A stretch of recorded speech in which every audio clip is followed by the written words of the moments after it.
Hello, friend. Hello, Jackie. Jackie Delaney / Budden is a Senate staffer. And we've been talking a lot this summer with Jackie about the Derringer thing, and that seems to have died down. The last time we talked was when they announced Derringer's departure, so no news there. Any thoughts, though, before we get into politics? What about the politics of gray hair? Anything? Wasn't that something? I'm sporting a little bit of it myself this morning. Look, it's why I went blonde. My gray is coming in, and I'm not liking the way it's coming in. So that's why, you always knew me as a brunette, but that's why I'm now a blonde. Mm-hmm. That's about as far as I'm willing to go to embrace it. I have a little bit of a different take than I think some people may have on the whole Lisa Laflamme thing. And it's funny that you bring up Derringer, because I think a lot of is being made of the fact that she's a woman, and there were these comments supposedly made about her having gray hair. But there are also accusations of a toxic workplace. And, when we talk about Derringer and the toxic workplace, we're to be believed, because he's a male. So why was the same not true when those allegations have been made against a woman? Great point. Because it's funny, reading between the lines of a lot of the Lisa Laflamme stuff, it was like, something doesn't seem just quite right that way. But we're all in such a rush to defend this woman and the gray hair and stuff that, you may. And as a woman, it's great that you said that, because it probably needs to be said. Well, for those, but before, so give us some context, Jackie, because on the surface, it would just seem that CTV got rid of her because her hair went gray and they had no more use for her. But give our listeners some context.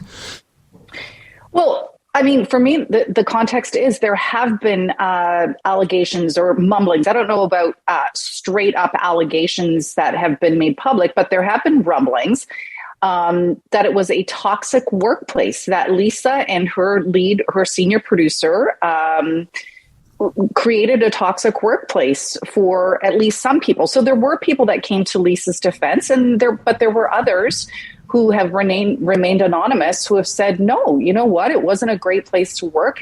And that doesn't mean that the comments weren't made about the gray hair. That doesn't mean that the person, I can't remember his name, Mike something or other, who made the ultimate decision. That doesn't mean that, he didn't have other reasons to let her go. But I'm just saying, I find it very interesting.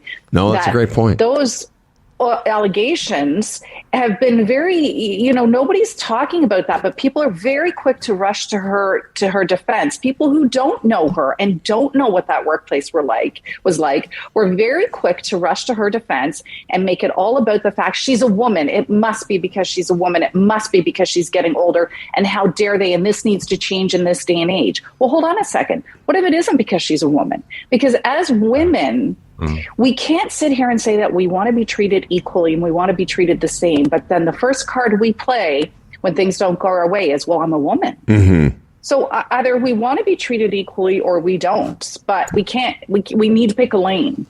And I just think those allegations need to be treated as seriously as if they were made against a male. Well, we applaud you for that. And it's so true. One of the articles I read, the spin was the defense of her, the silence of defense for her was deafening. Mm-hmm. Yeah, some people come out and defended her. As you said, all people that weren't close to the scene. But there were almost 100 people, apparently, that worked in that environment, and the silence was deafening.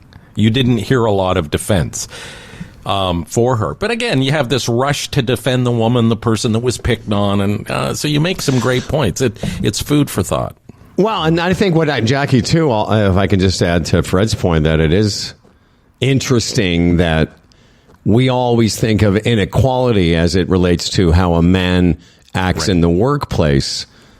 But, both Fred and I recently, I've worked for female GMs and people above me, and it's always been a pretty decent experience, but that's maybe not for everybody. I'm sure there are women in those positions of power that are, also not nice people to work for.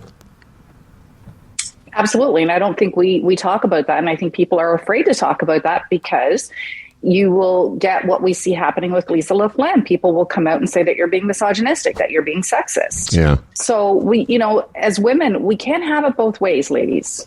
So how are you? You're not getting anywhere that way, right? Yeah. Yeah. But it's infantilizing us once again, right? It's basically saying that as women we can't hack it, and that right.